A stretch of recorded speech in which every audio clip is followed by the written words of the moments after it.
Aloha. Can you hear me on the mic? I think so, yeah? A little bit louder. Should I crank it up? We good? Yeah? So I'm mahalo punihe for having this chance to kind of talk story. I don't recognize most of you, which is a really good thing. So thank you for being here. I'm going to talk a little bit about Aloha Aina and some of what I think some of the origins are. In truth, I probably can't capture it all in one lecture. In fact, I'm going to focus more on how Aloha Aina kind of fits into our relationships to resources and managing resources and caring for resources, and the partnerships that I've been able to create because of the science and practice of Aloha Aina around the world. I could talk to you, there's a whole political history around Aloha Aina. I just was in a play earlier this semester, it's by James He talks about Aloha Aina Hopeloa, and so there's a whole political vein to managing our resources and advocating for them and the independence of Hawaiian thought and national identity.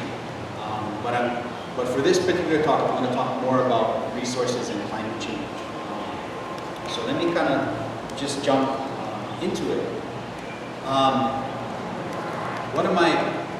I've got a long history. I'm not going to go through all of it, but I'm the most unlikely PhD you ever meet. So anyone that knew me when I was younger, just hearing the phrase Dr. Beamer, usually they erupt in laughter because they're like, "How is that possible for these guys doing the work he's doing now?" So, but my bachelor's degree was in philosophy as well as in Hawaiian studies. I had 2 undergraduate degrees, and I really love some of the Chinese Indian philosophers. And this is one of my favorite ones. Was this brilliant man, Lao Tzu, and he's able to capture a whole bunch of philosophical thought, usually in these really condensed kind of sentences almost. And so he says, if you do not change direction, you're going to end up where you're headed. And our planet, as we know, mostly because of, actually if we were to narrow the origins of climate change, and we're really talking about the beginnings of imperialism, we're talking about colonialism across the world, we're talking about slavery and enslaving certain people to do certain sets of work into the Industrial Revolution. And really what's driven this whole thing, to just summarize it in one word, is greed. That's really the biggest thing that we're fighting. If you want to combat climate change, change greed in the world. Super simple. Teach people to share. I have 3 children. When I give one a toy, they all fight over it. It blows my mind, right? Because just take a little bit of time and share it.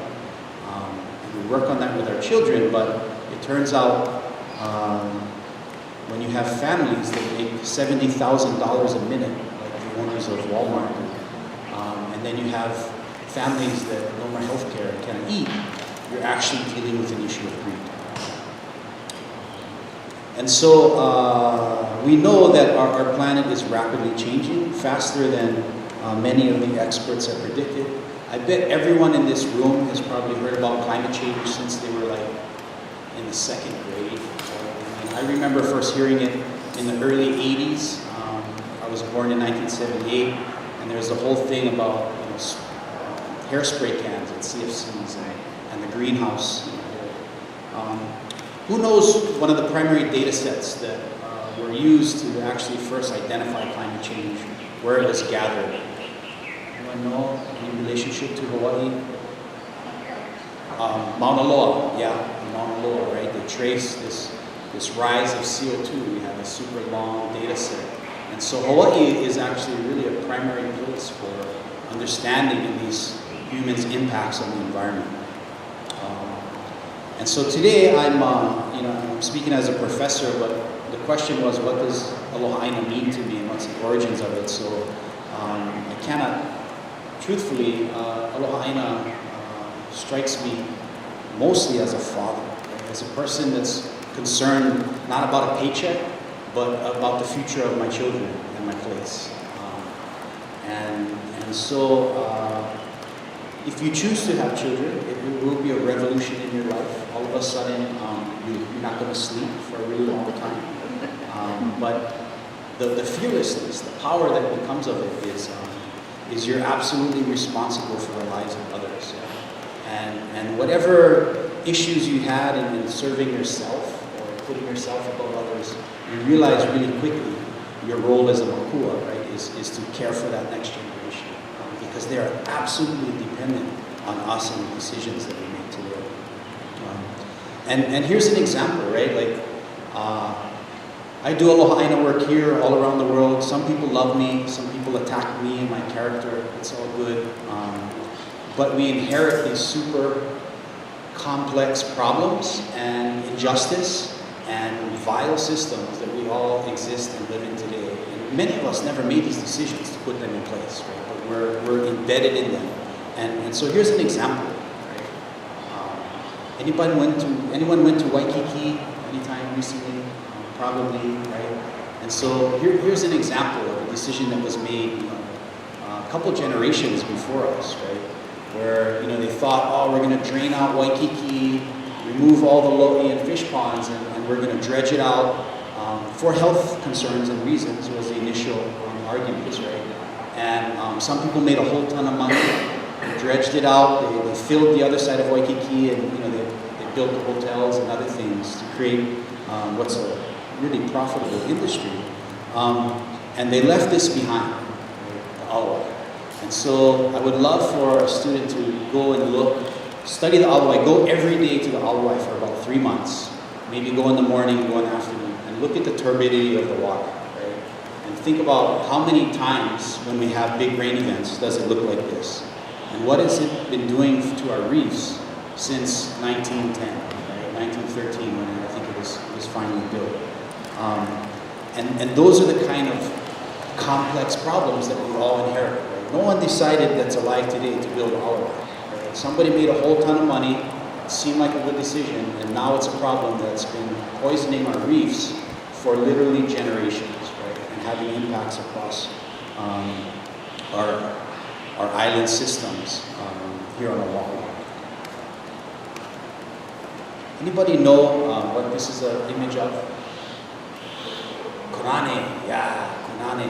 It's a papa moon, and I'm not going to tell you where it's at, but it's in a very special place to me on Hawaii Island, and it's a place where our ali'i and some of my ancestors played konane. Right? It faces out in the ocean, and who in here has played checkers or chess before? Raise your hand. Okay, almost everyone, right? How do you win at checkers or chess? What's the goal of the game? You eat up all the players. You eat up all the players, right? So one man is standing. And one is standing, right? So in checkers, you devour them all. In chess, as soon as you take out the king, it's over, right? But essentially, right, the goal of the game is to consume, right, and destroy your opponents until you're the last one left. Right? Now, this game has been played literally for centuries in Europe, across America, spread its way all across the world, and it's taught generation after generation. The way to succeed, the way to win, is to consume and destroy. Right? Be the last person standing. It's actually really fun games, don't get me wrong. I love playing chess, there's a lot of strategy. I remember I beat one of my uncles one time. He was pissed. I had to leave his house.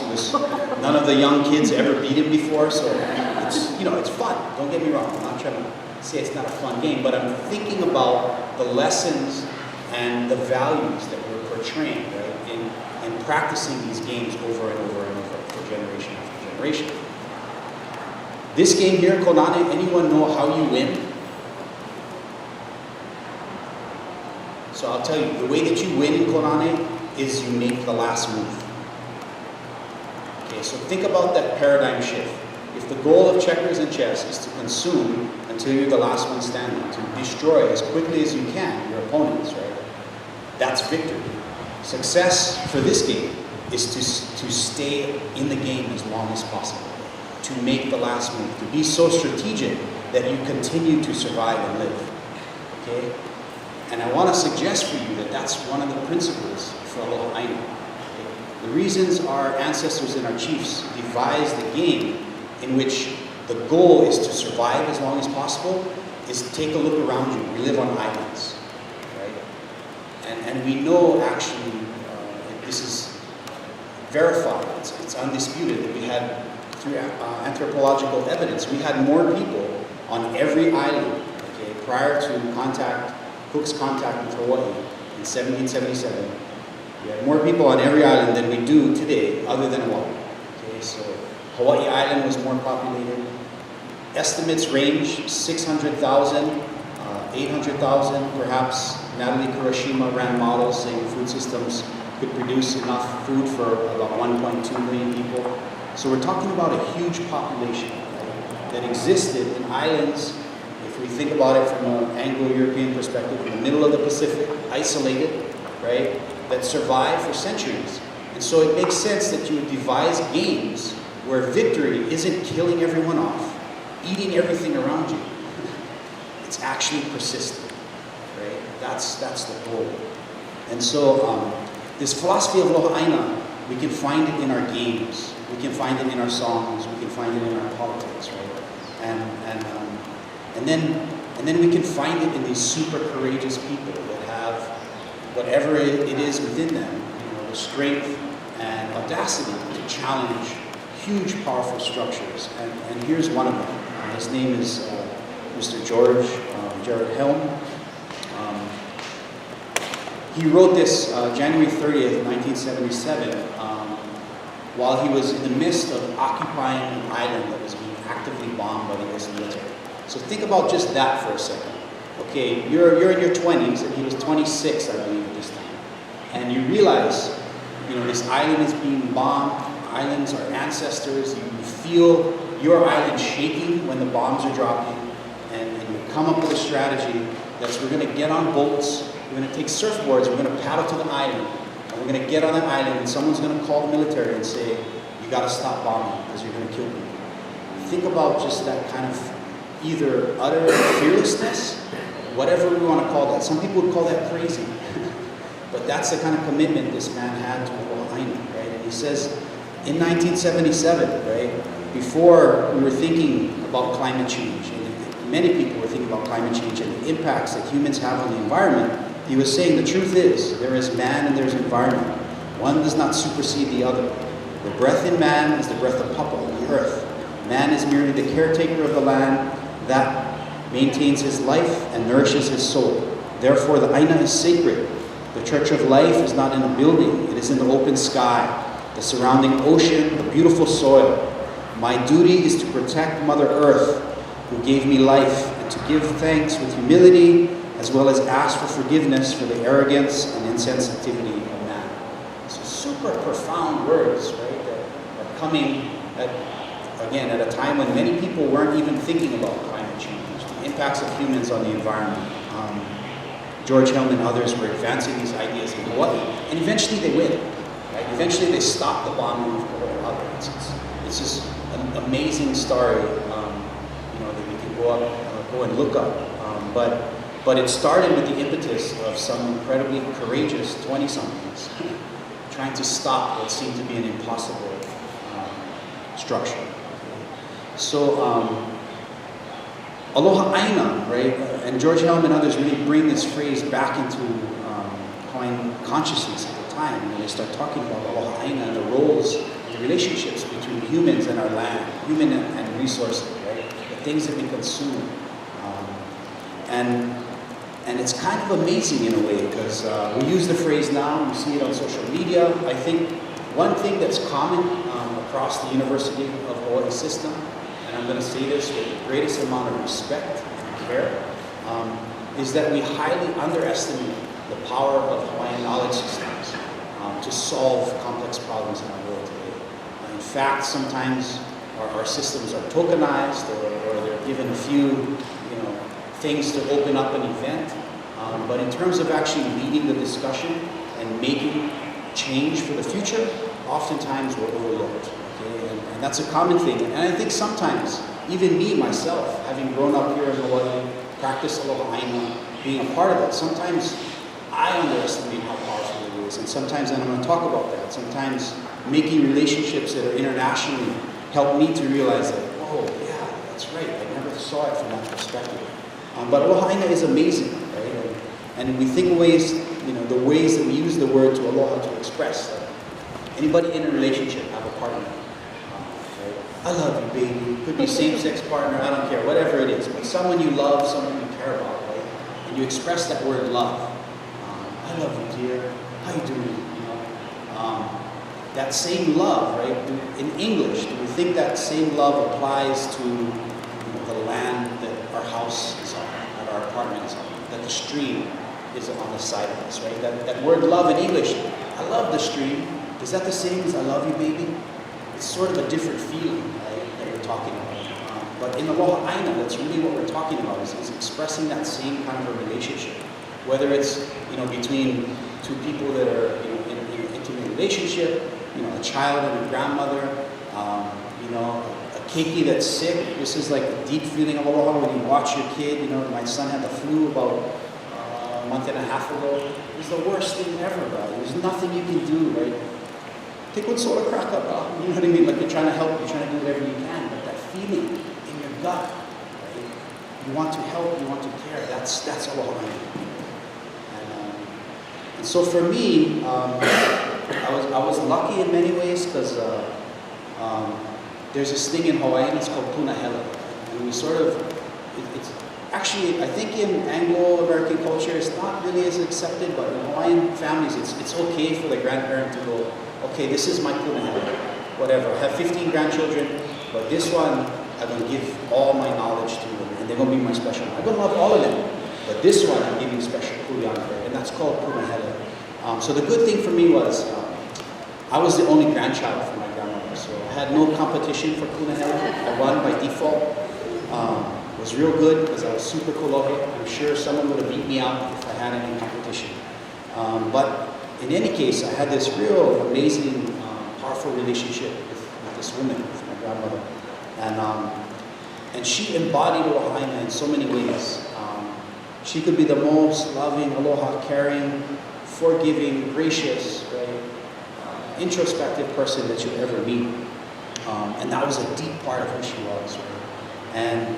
And then she had this other side where, if there was a system or a structure or a person or a something that fundamentally went against her core beliefs, she was immovable. She was fearless. She was like the most ferocious warrior that you would ever want to face.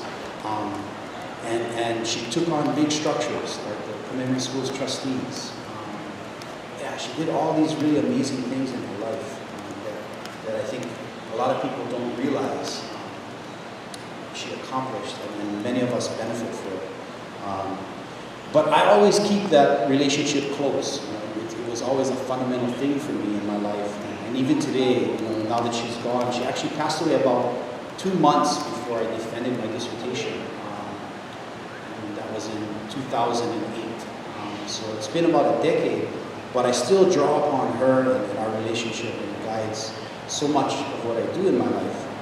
And so here's an aspect of Aloha Aina. So my grandmother, she took the words of this chant, and she put it to music. She kind of made it really well known.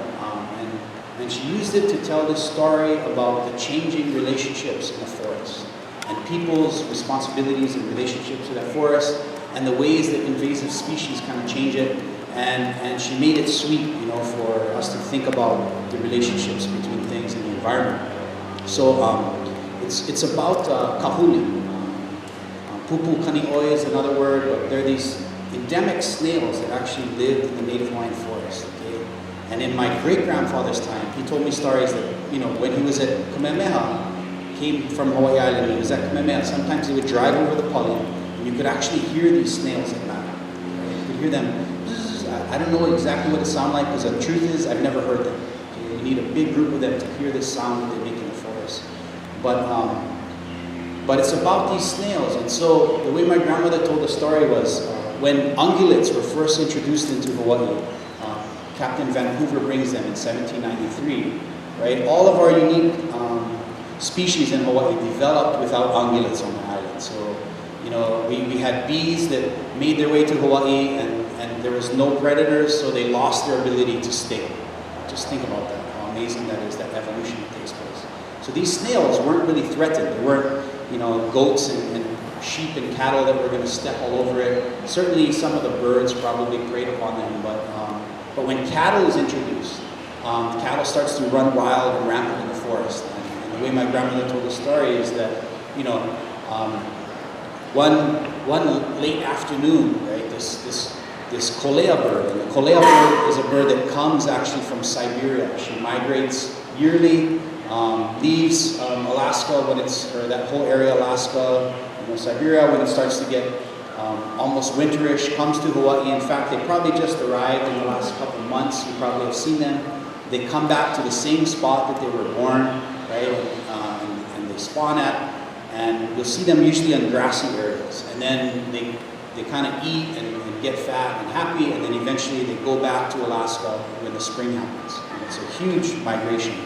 But this kolea hears this kahuli shell crying, okay, in the afternoon. And so there's this, I'm not going to give you the whole beautiful story because that would take up all of my talk, but to summarize it, what ends up happening is the kolea says, "What's wrong? Why are you crying?" And the kahuli says, "You know, I can't collect water.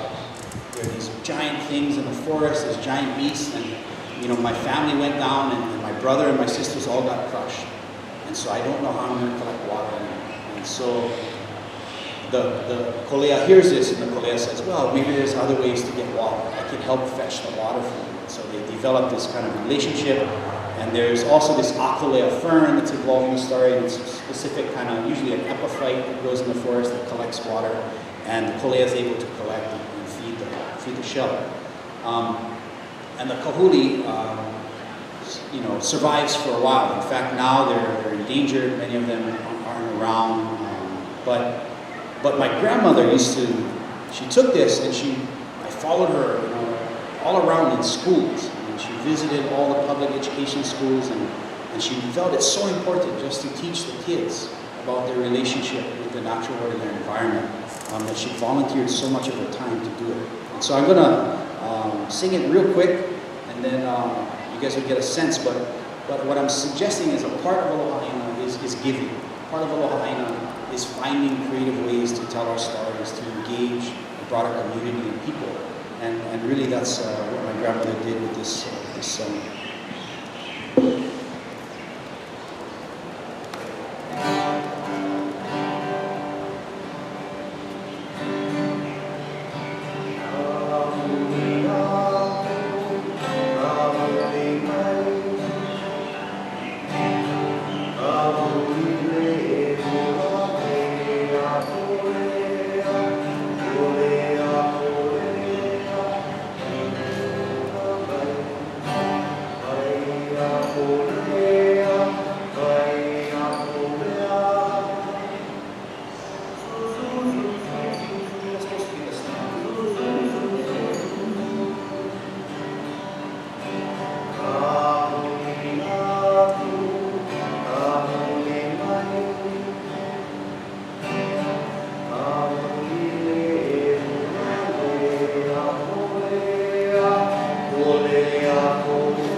Literally thousands of songs we could sing about Aina, but that's kind of one small, short where Aloha Aina to me lives and is a part of it. So when we get, you know, to think about the core of what this thing is, Aloha Aina, translate aloha: love, respect, regard, compassion, value. Those are some of the sentiments I think that come out in the English language. Aina, often we translate it as land, but it's more than that. It's really that which feeds. So Aloha Aina is really about living and recognizing our ancestral relationships to our lands and resources. It's about caring and loving that which feeds us. Okay? And I think in the political sense, in some of my academic work and writing, I sort of talk about it as a philosophy and a movement toward the union of culture and ecosystem. And I think that's an important thing that I'm going to kind of touch upon that sort of relates to some of the work that I've done in other places in the world. So Aloha Aina really created the conditions for us to create ahupua, these complex land divisions, culturally appropriate, ecologically aligned, place-specific units that really give people access to diverse resources, mauka and makai. Really amazing. Our ancestors could have done anything when they came to Hawaii. Again, like we could have created little square grids, right? But we created these really unique divisions that enhance ecosystem and societal health and recognize that relationship. So Aloha Aina enables us to create these lo'i systems, these really highly dynamic, productive, wetland field systems that make use of nutrients that come from rocks that actually fall from waterfalls and provide nutrients and water systems that pulls it into the lo'i, and then it gets actually more abundant because little fishes live in there and little limu grows, and then it returns everything back into the stream.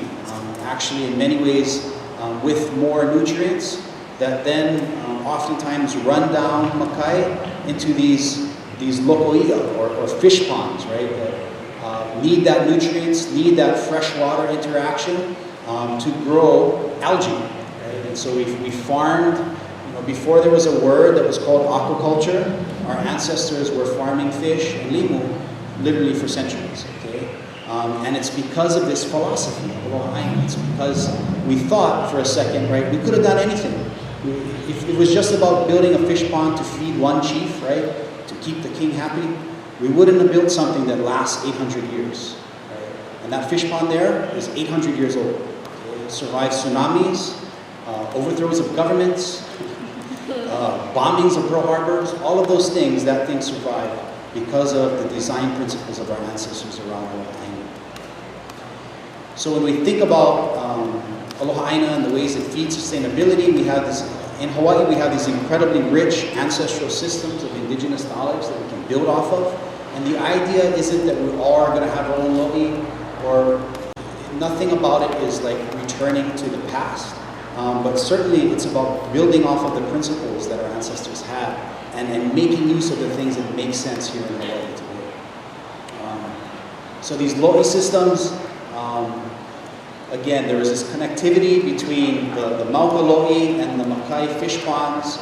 For the sake of this talk, I'm not going to get into too much detail. But one of the main principles was, things were returned to the stream. Water was returned to the stream. Water that's collected in the ocean is returned to the ocean, and you're actually making use of dynamic natural systems to feed yourself.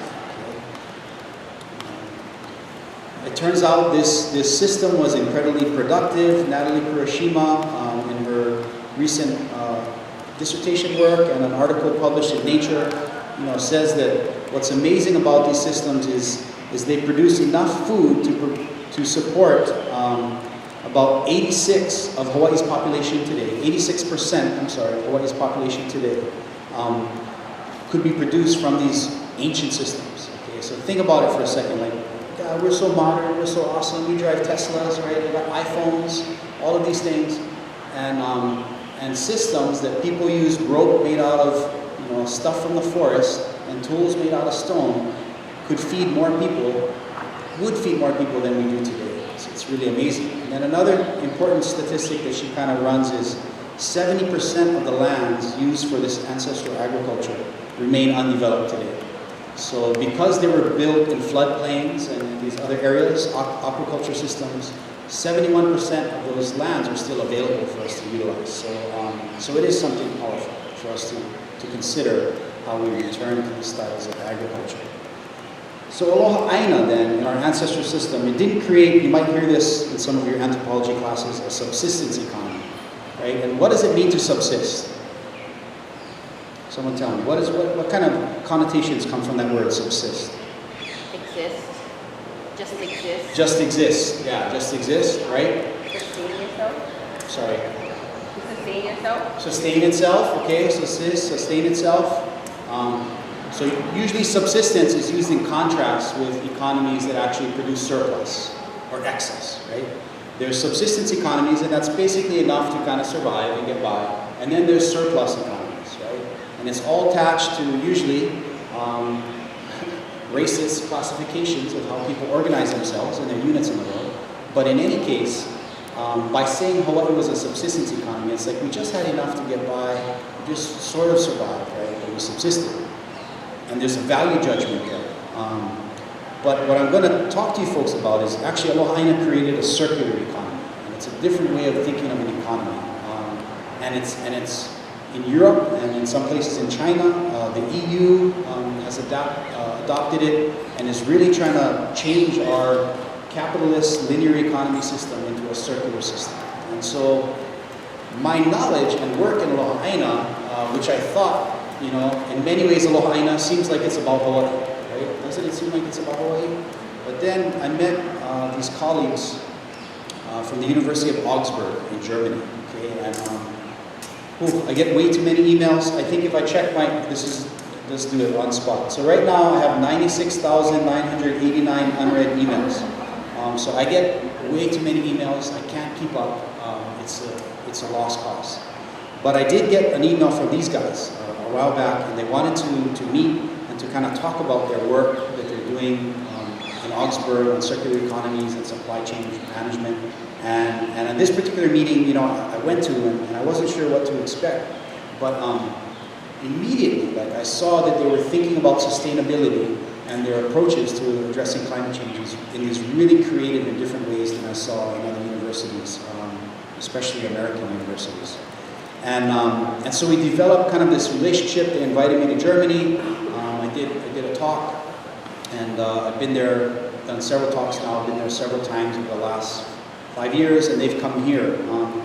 But at one particular, my first talk that I gave there, which was on Aloha Aina, at the end of the talk, I kind of do the German accent. I think I sound Russian, or I don't know, whatever, so I'm going to do it bad. But at the end of the talk, I won't forget it, because this is sort of in the midst of the first occupation of Mauna Kea, Aloha Aina being attacked by, you know, people, right-wing people in Hawaii, the business community, and others. And so I got out of that space for a little bit, okay? And I gave my talk, and when I finished, you know, this man stood up and he said, you know, this Aloha Aina can help to save our world. And it slapped me in the face because I wasn't hearing that at home in Hawaii. Right? What I was hearing was Aloha Aina is about resistance. Aloha Aina is about stopping stuff. Oh, you guys want to take us back into the Stone Age. All of this ridiculous rhetoric that's been put on our people for far too long that we will no longer accept. Right? And so I heard something different in Germany. And the reason why, you know, he thought Aloha Aina can help to save our world is because it's a fundamental philosophy and worldview that we need to reinsert, you know, across our planet with our relationships to the world. And what they were struggling with at that time in Europe, and they're still working on, is this transition from a linear economy to a circular economy. In many ways, Aloha Aina can help to support that. So a linear economy is basically just what we think of an economy today. Okay, so let's think of a flat screen TV. Okay, I like to pick on those. How do you build a flat screen TV? What's the goal if you're a producer of a flat screen TV? You mine, you know, trace elements, right? Someplace in the world, we want to get them for as cheaply as possible. You're not super concerned with the environmental degradation unless that's regulated somehow by the government, right? And then you get your materials, you bring them to whatever factory you are, you pay the workers the least amount as possible to get them to work, to build that TV, and then you have your TV. And what do? You put it in Costco, you sell that one unit, and you've made your profit, right? And you're done with it. Maybe you manufacture that TV so it breaks every year and a half, right? So that consumer will come back and buy one more TV. What happens to it when it goes into Kamana's house and wherever else is not that producer's problem anymore, because they've already drawn their profit. Now, that's how a linear economy functions across everything that we consume and produce today. right? Is take, make, and waste. Someone else's problem, okay? And you can see how that linear economy has brought our planet literally to the brink of extinction, at least for humans. The cockroach is going to be all good, right? For people, we're in a complex time. So in Europe, they're trying to think about how do we transition to this circular economy. If we look at things in the natural world, the reason why our planet has survived for millennia is because everything in the natural world is a circle. It's not linear, right? I'm talking right now, but 250 years from now, my body is soil, right? I'm feeding the plants, okay? And that's how everything functions in the natural world and natural systems. It's only really the last 400 years man has been creating products that function in this linear economy fashion, right? And we think that's progress. Progress, we're moving forward. Crazy. So, some of the, come take a seminar with me. I teach a seminar, Hawaiian Study 651 on Aina and Circular Economies, but I'm going to get to this real quick. Some of the key aspects of transition to a circular economy are keeping materials and resources in the economy as long as possible while preserving their value, the minimization of waste, and then decoupling economic growth with environmental degradation. So this is super important. This is like, oh, we're not going to have jobs if we don't build this next thing, right? Or we're not going to have jobs if we don't divert all the water and give it to corporations. So in Hawaii, we're always stuck in this conundrum of environment versus jobs. Circular economy is saying, no, we want to stop environmental degradation, but continue to increase jobs. We just got to redesign the system, the operating system, and how we do it. So circular economy kind of emerges, at least formally, in the EU. It has these principles that are put together and adopted in the EU about 2015, so it's actually super young, but it's influenced by these different schools of thought, industrial ecology, biomimicry, several other things. Come take a seminar with me, we'll get more into it. But the goals are, they have these green loops, and you can see those are more of the natural systems, and then they have the blue loops, and these are things that are more in the production systems, and so it's trying to make them all more circular, and much harder to do in the blue circles for various reasons. I'm not going to get into it, but in any case, we can think about a lot of the problems that we've created, that are the result of climate crisis and climate change, are the result of a linear economy. So how do we change that economy to become more circular? It's amazing. US is the most militarily powerful country and economically powerful country in the world. But oftentimes when I talk about UN sustainability goals, American students don't really know about it too much. And so the genesis of circular economy in Europe has this whole history, a lot of it around climate change mitigation and things that were happening in the UN. And they actually developed these sets of sustainability goals to try to guide the world's change and development. Really cool ideas, actually. I was going to show you guys a quick video on circular economies. I don't know, we have time, like a 2-minute, let me show you guys like a 2-minute video, okay? Okay, let's see if this, okay, let's see, I might have to use the mic here.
A A new phone comes out, so we ditch the old one.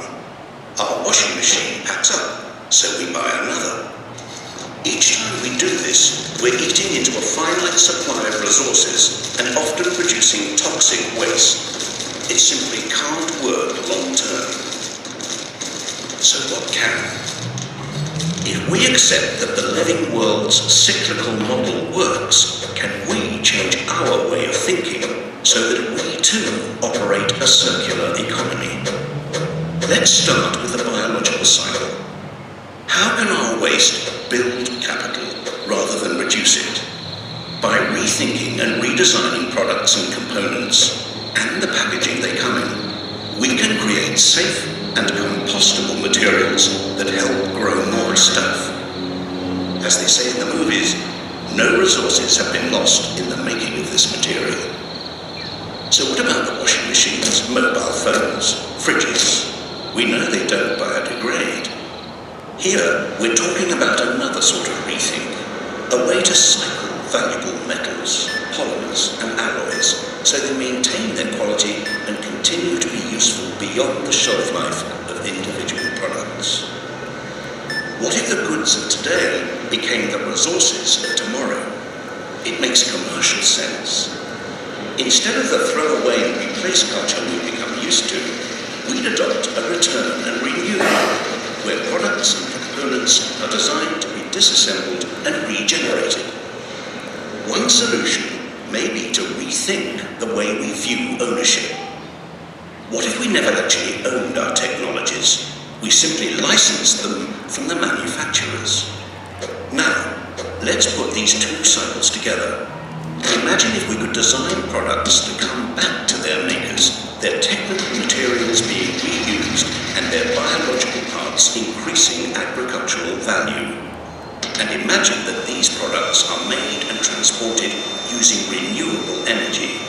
Here we have a model that builds prosperity long term. And the good news is, there are already companies out there who are beginning to adopt this way of working. But the circular economy isn't about one manufacturer changing one product. It's about all the interconnecting companies that form our infrastructure and economy coming together. It's about energy. It's about rethinking the operating system itself. We have a fantastic opportunity to open new perspectives and new horizons.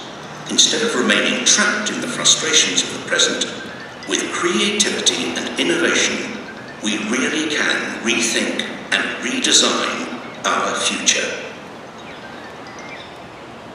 Okay, so that's just one kind of small illustration of the goals of a circular economy, and I think that one kind of helps us. Like, it's got some cool diagrams and gives us a sense to rethink what we're trying to do. But if we think about land development in Hawaii, it's real similar, right? I mean, why is it a brilliant idea to take something, one of the few remaining places that have been undeveloped in Hawaii after everything we've seen, and put another gated community? Obviously, it's because it makes a bunch of money for a small group of people. But islands are finite, right? Our resources are finite. We have to rethink the ways that we create jobs. Otherwise, there's going to be nothing left. And so this, what I'm getting at is Aloha Aina isn't, Aloha Aina is born and bred and originated here in Hawaii. But I think the implications for the philosophy and the ways that we implement these ideas can spread and can be broader. And that's why my German colleagues, I think, and I enjoy working together. They challenge me and I challenge them on certain things. But international relationships and partnerships to me are super important. So, when they came, this is Axel. He's the head of their resource lab, Axel Tuma. And so when he came, we brought him to Paipai'oheia, to the fish pond. We hung out with Calvin all these people, Kanekua Schultz, at Kako'iwi. And I got to show him, some of these systems. And he was just amazed at the ingenuity of our ancestors and how we design the fish ponds.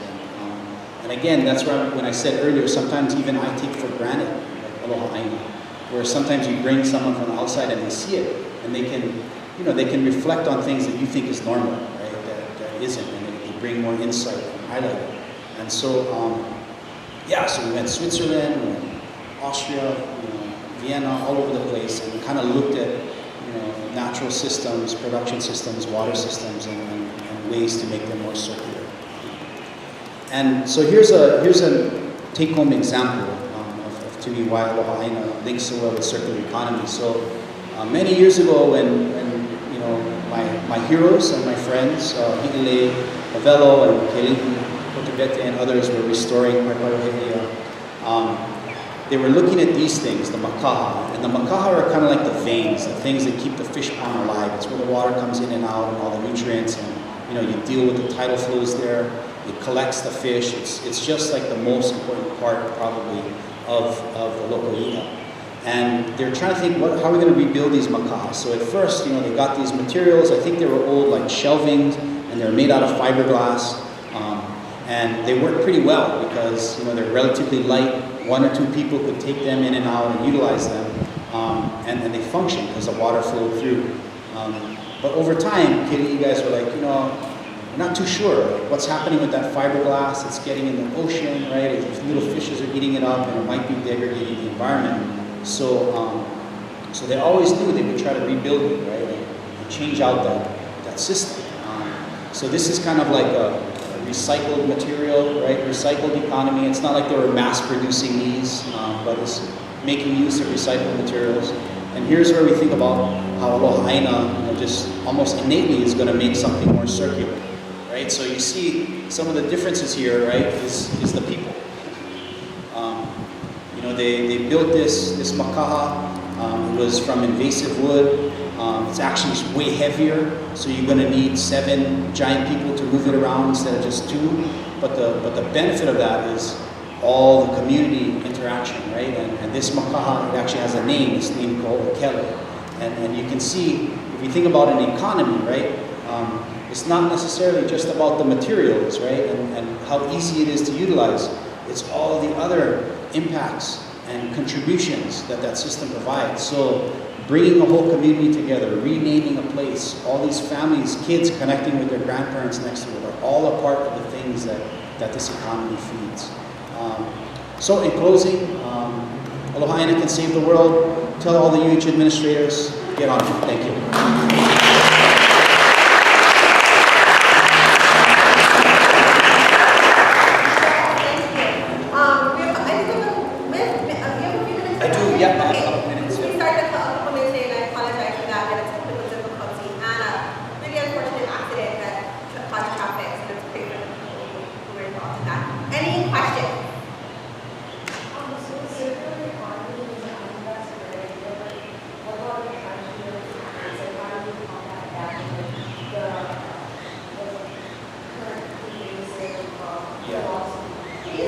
Sure, yeah, so I'll repeat the question. So the thing is, how do you have a circular economy with the tragedy of the commons?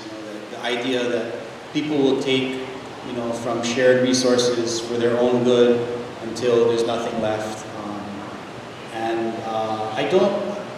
There's a lot of work on thinking about the tragedy of the commons, if it's true, if it's not, is it true in indigenous societies? Would it be true in a society that you embody Aloha Aina? I'm not totally sure if I would agree if it would, but I think in changing the mindset, I think that's really critical. One key thing is like rethinking waste. So even in an existing economy, I didn't show you guys, there's another project that my colleagues had worked on, and they looked at waste from the timber industry. Okay, so step back, if you critiques of the timber industry just for a second, but what was wasted? They looked at the bark systems that generally was not put to waste. No one used it. They also assessed, is someone using the waste for food production? Nope, they're not using that bark for it. And they found there's polymers in there that you can use to produce products that can replace petroleum.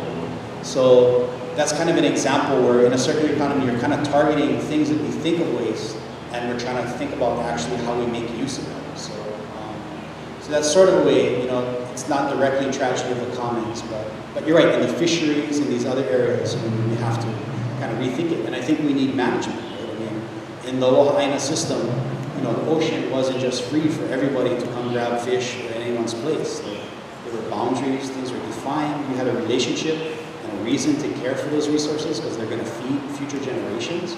And so it wasn't just about anyone coming and taking whatever they want. So we do have to have regulation for sure.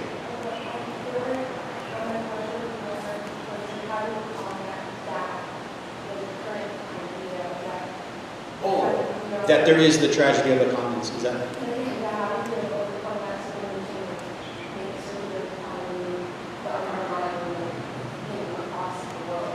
Yeah, I do. I think it's, well, we have to combat greed. So I think that's a key thing, right? Is like the idea of tragedy of the commons is also related to this idea that people are inherently greedy and will take everything that they want away from everyone else. And there are people like that. And they're billionaires today, right? So we need to call those people out for sure. But I'm not sure that everyone in the world behaves like that, right?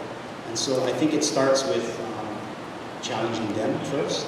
It starts with maybe like, think about how many Teslas you pass on the road, and I see them growing and growing and growing. I don't want to pick on Teslas or whatever, Elon Musk is cool, but the idea that someone has $250,000 to spend on a car when the majority of people cannot pay their rent, right? Something's not right.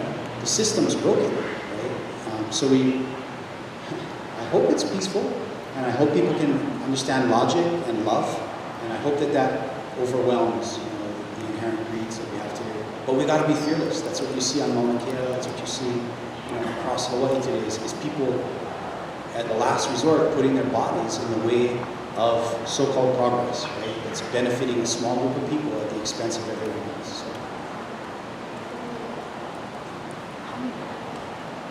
In Kahuliaku, you talk about the kolea as invasive, but the kolea is, in the song, kolea is giving back to the snail? Yeah. No, so I didn't mean the kolea was invasive. I meant the pipi was invasive, the cows and the ungulates that was trampling the forest.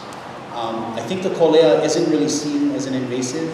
He's sort of seen as, there's some jokes about the kolea, they just come in and they leave.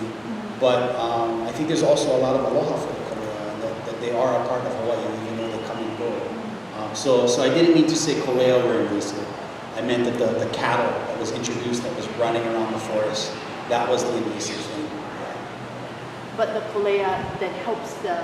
The kolea helps the kahuli by fetching the water. Yeah. And it's also the akolea fern that fetches the water. But the way my grandma told the story was, the kolea works together with the pipi, the kahuli, so they develop this relationship.